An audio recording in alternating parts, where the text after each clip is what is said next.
यही लालू यादव सनातन के इतने विरुद्ध थे कि लाल कृष्ण आडवाणी की रथ यात्रा निकल रही थी, उस यात्रा को किस लिए रोका कि मैं मुसलमानों का बहुत बड़ा नेता। वहां से उत्तर प्रदेश के बहुत बड़े नेता थे मुलायम सिंह यादव, उन्होंने कहा नहीं मैं तेरे से बड़ा नेता, मैं गोलियां ही चलवा दूंगा। उधर धर्म ग्रंथ है, ये रामायण है, रामचरितमानस है, महाभारत है, उपनिषद है, वेद हैं, ये बचे रहे। हमारी नदियों के नाम बचे रहे, नदियाँ बची रहे, ये प्रकृति को बचाने वाली संस्कृति बचे रहे, इसलिए हिंदू राष्ट्र जरूरी है। नहीं तो एक राष्ट्र हो गए 57-58, ईसाई राष्ट्र हो गए 100 के आसपास, एक हिंदू राष्ट्र तो हो जाए। भारत में एक हिंदू राष्ट्र था नेपाल, वो भी अब हिंदू राष्ट्र नहीं रहा, तो इसीलिए भारत को हिंदू राष्ट्र बनाने की बात चल रही है। अफगानिस्तान क्या नाम है? मेरा नाम सुमित है। अच्छा, तो सुमित भाई, जिस प्रकार धीरेन्द्र शास्त्री को जो है बिहार के एक एमएलए चंद्रशेखर यादव के द्वारा जेल में डालने की बात कही जाती है, इस पर आप क्या कहेंगे? कह रहे हैं कि भाई हिंदू राष्ट्र की मांग जो कर रहे हैं ये असंवैधानिक बात है और धीरेन्द्र शास्त्री को जो है जेल में डाल देना चाहिए। देखिए, धीरेन्द्र शास्त्री जी जो है वो महान व्यक्तित्व है और देश के लिए कहीं ना कहीं पूजनीय है। ठीक है, चंद्रशेखर यादव जो है वो कहीं ना कहीं महान, छोड़िए मिट्टी की धूल भी नहीं है उनके पैरों के। धीरेन्द्र शास्त्री ने अपने धर्म के लिए और कहीं ना कहीं देश के लिए बहुत सारे काम किए। इनका बताइए इन्होंने क्या किया? धीरेन्द्र शास्त्री कैंसर हॉस्पिटल चलाते हैं, ये कैंसर हॉस्पिटल लूटने का काम करते हैं। धीरेन्द्र शास्त्री कहीं ना कहीं गरीब को और जितने लोग होते हैं उनके लिए अनाथ आश्रम चलाते हैं, वृद्ध आश्रम चलाते हैं। पर ये क्या करते हैं लालू यादव के साथ?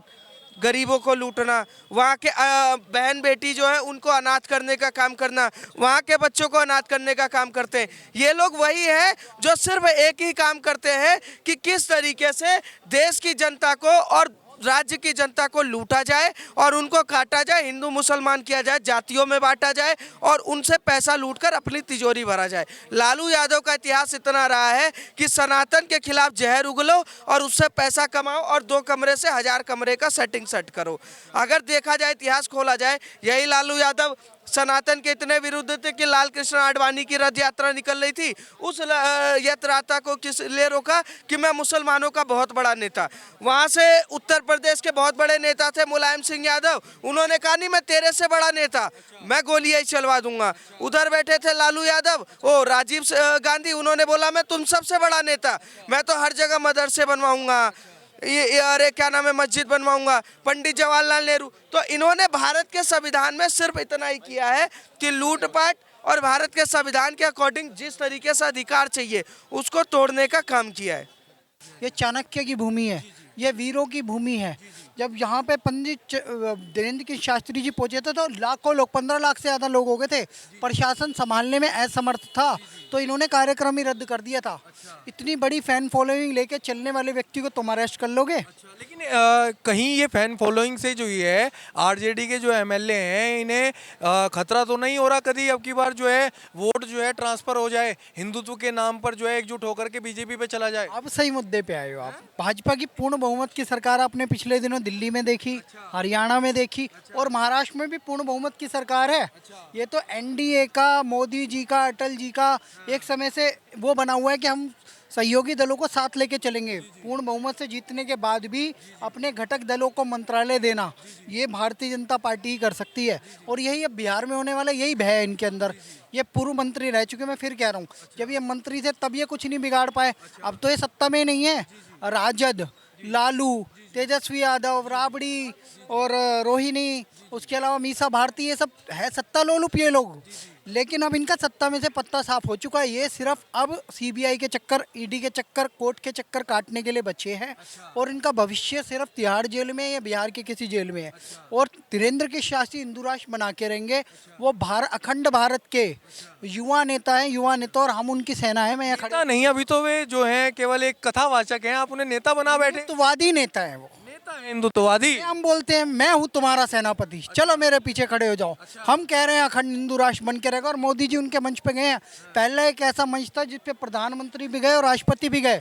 राष्ट्रपति द्रौपदी मुर्मू जी के सामने 251, 250 या 51 युवतियों की विवाह करवाया, उन्हें बच्चियों की तरह ट्रीट किया इन्होंने, उनका कन्यादान किया। वो नहीं देखा 300 करोड़ की लागत से वहाँ पे कैंसर हॉस्पिटल बन रहा है। लालू के बेटों का पटना में मॉल बन रहा था, आपको पता नहीं है ये बात?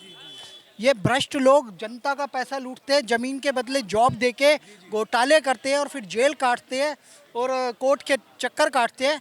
और धीरेन्द्र के शास्त्री हिंदू राष्ट्र बनाने की अगर बात कर रहे हैं तो साथ में कन्याओं का, जो गरीब कन्याएं उनका विवाह करवा रहे हैं, उनको कन्यादान दे रहे हैं। उसके अलावा 300 करोड़ की लागत से वहाँ हॉस्पिटल बना रहे हैं। जर्मनी का एक डॉक्टर तो आ गया, वॉलंटियरली अभी सेवा ही दे रहा है। अभी शिलान्यास मात्र हुआ है, उद्घाटन अभी बाकी है, उससे पहले ही आ गए हैं लोग। बड़े बड़े डॉक्टर कह रहे हैं हम तो यहीं रहेंगे, बागेश्वर धाम सरकार के नेतृत्व में काम करेंगे। तो यह है हिंदू राष्ट्र, जहाँ पे समाधान होंगे, यहाँ पे विवाह भी होंगे, यहाँ हिंदू राष्ट्र की बात भी होगी और जय सीताराम, जय सिया राम, जय श्री राम की बात भी होगी। और वहाँ पे विवाह से लेके लोगों के लेकिन आरजेडी के जो ये विधायक है चंद्रशेखर यादव, इनको क्या आपत्ति है कि अगर एक कथावाचक कथा करने के लिए आता है तो वो कहने लगते हैं ये सब जो है चुनावी स्टंट है। और यहाँ तक कि राम रहीम और आसाराम जैसे जो बाबा हैं उनसे जो है उनकी तुलना कर देते हैं। देखिए राम रहीम, लगता है राम रहीम और आसाराम की तुलना धीरेन्द्र शास्त्री की जो करी जा रही है वो सही है। पंडित धीरेन्द्र की शास्त्री जी एक प्रामाणिक संत है। यार मैं फिर बार बार कह रहा हूँ, जिनके मंच पे प्रधानमंत्री मोदी जा रहे हैं, अपना तुलसी पीठ के राम भद्राचार्य जी जिनके गुरु हैं, गुरु शिष्य परंपरा को वो निभाते हैं। अभी वो गए थे अपना महाकुंभ में भी, वो तो कथावाचक है ना। कथावाचकों के या किसी भी बाबा के साथ मंच साझा करना पुराना एक क्रमबद्ध रहा है, क्योंकि आपको याद हो नरेंद्र मोदी जो आशाराम थे उनके भी मंच साझा किया है। वो समय के अनुसार जो है मंच ने ये सब चीज़ें जो है मंच साझा किया जाता है। बात बताओ, इस पंजाब में जो वो धर्म परिवर्तन करा रहा है, नरूला परूला कुछ नाम है उसका है, उसके मंच पे ये लोग नहीं जाते, बॉलीवुड के बाहर नहीं जाते, राजपाल पिछले दिनों नहीं गया था, जॉनी लीवर नहीं जाता क्या? बात ये नहीं हो रही। बात है कि इस समय पे प्रेजेंट में जो सरकार है वो हिंदुत्ववादी सरकार है, उसे टारगेट किया जा रहा है। कथाएं पहले नहीं होती थी क्या? क्या कोई इनवाइट करेगा कि सरकार के लोग वहाँ जाएंगे नहीं क्या? मुझे एक बात बताइए, हिंदू राष्ट्र की क्या आवश्यकता आन पड़ी है कि हिंदू राष्ट्र की जो है ये बार बार मांग की जा रही है, हिंदू राष्ट्र की क्या आवश्यकता आन पड़ी है आज भारत में? एक बात बताओ, इस्लामिक राष्ट्र हो गए 57-58, ईसाई राष्ट्र हो गए 100 के आसपास, एक हिंदू राष्ट्र तो हो जाए।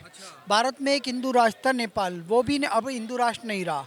तो इसीलिए भारत को हिंदू राष्ट्र बनाने की बात चल रही है। अफगानिस्तान हमसे छिन चुका है, यह अखंड भारत के हिस्सा हुआ करते थे। 1947 से पहले पाकिस्तान का कोई अस्तित्व नहीं था, भारत से ही निकला। गद्दार मुसलमान इस देश के जो लुटेरे थे, भ्रष्ट थे, जो इस सरिया पे विश्वास करते थे, जो कट्टरपंथी थे, जिन्ना के नेतृत्व में उन लोगों ने एक अलग मुल्क ले लिया, जहाँ पे 5 साल प्रधानमंत्री भी नहीं रहा कोई आज तक कंटिन्यू, क्योंकि वो इस्लामिक आतंकी सोच को लेके चलते हैं। ऐसे आतंकियों से बचाने के लिए हिंदू राष्ट्र बनाना जरूरी है, क्योंकि भारत में भी बहुत सारे छोटे मिनी पाकिस्तान बन रहे हैं। उन्हें रोकने के लिए मोदी सरकार जरूरी है, उन्हें रोकने के लिए धीरेन्द्र की शास्त्री योगी आदित्यनाथ जरूरी है, और उन्हें ही रोके रखने के लिए अपनी आने वाली पीढ़ियों को सनातनी बनाए रखने के लिए, जिससे कि तिलक, जनेऊ, चोटी बची रहे। यह हिंदू, ये जो हमारे धर्म ग्रंथ है, ये रामायण है, रामचरितमानस है, महाभारत है, उपनिषद है, वेद हैं, ये बचे रहे। हमारी नदियों के नाम बचे रहे, नदियाँ बची रहे, ये प्रकृति को बचाने वाली संस्कृति बचे रहे, इसलिए हिंदू राज जरूरी है। नहीं तो ये लोग तो मांस भक्षण वाले करने वाले दुष्ट लोग हैं, ये तो पूरी प्रकृति को खा जाएंगे। मिलावटखोरी ये करते हैं, 2 नंबर के सारे धंधे ये करते हैं। पाकिस्तान की हालत देख लो ना, भुखमरी में मर रहा है कि नहीं मर रहा, कटोरा लेके फिरता है कि नहीं फिरता। पर भारत क्या कर रहा है? प्रोग्रेस कर रहा है। किसके नेतृत्व में? मोदी जी के। मोदी कौन है? एक सनातनी योद्धा, चक्रवर्ती सम्राट मान लो आज का। उन्हें आज 21 से ज़्यादा इस्लामिक मुल्कों से उन्हें अवार्ड मिले हैं, वो भी नंबर 1, देश का पहला अवार्ड जिसे कहते हैं, सर्वोच्च सम्मान दिया गया है। आप सोच के देखो आप। तो मैं यही कहना चाहता हूँ, हिंदू राष्ट्र इसलिए ज़रूरी है कि आने वाली पीढ़ियाँ भी भाई अच्छा भविष्य देखे। सीरिया, इराक, ईरान की तरह वहाँ पे आज देखो, कल की घटना है, शायद सीरिया में या किसी एक कंट्री में 1000 लोगों को एक दिन में मार दिया। ये क्या तरीका है? भारत में शिया सुन्नी का युद्ध होता है? नहीं। 72 फिरके रहते हैं यहाँ पे, 72 फिरके मुसलमानों के। कभी युद्ध दिखा दो शिया और सुन्नियों का, नहीं होता, क्योंकि मोदी जी के नेतृत्व में सब कुछ चल रहा है। तो यह हिंदू राष्ट्र इसलिए ज़रूरी है कि जब तक बहुसंख्यक हिंदू है तब तक तो ये देश बचा हुआ है, और बहुसंख्यक हिंदू के लिए हिंदू राष्ट्र हो जाए तो ये देश और ज़्यादा तरक्की करेगा। क्योंकि इस जो लुटेरी कौम है, जो मुग़ल को, जो औरंगजेब को, जो अकबर को, बाबर को अपना आदर्श मानते हैं, गोरी गजनी के नाम से मिसाइल बनाने वाले मुल्क जैसा हाल इस देश का ना हो, इसीलिए हिंदू राष्ट्र जरूरी है। ये देश आर्यभट्ट को माने, आचार्य चाणक्य को माने, भगत सिंह, सुखदेव, राजगुरु, बप्पा रावल, हमारे पेशवा बाजीराव, हमारे महाराणा प्रताप, अमर सिंह, ऐसे महान योद्धाओं, गुरु नानक देव और अपना गुरु तेग बहादुर, बंदा वीर बैरागी, ऐसे महान लोगों की जो ये इतिहास जीवित रहे, इसीलिए झांसी की रानी और गार्गी, इन सब के नाम जीवित रहे, इसीलिए हिंदू राष्ट्र बनाना जरूरी है। नहीं तो यहाँ पे भी अगर खतने होने शुरू हो गए, यहाँ पे कत्ले आम शुरू हो जाएंगे, शरिया लागू हो गया तो ये देश बर्बाद हो जाएगा। इसीलिए ये देश का संविधान भी तभी तक बचा हुआ है जब तक हिंदू बहुसंख्यक है, और अगर हिंदू राष्ट्र बना दोगे तभी संविधान भी बचा रहेगा, ये देश भी बचा रहेगा। इसीलिए हिंदू राष्ट्र जरूरी है। आप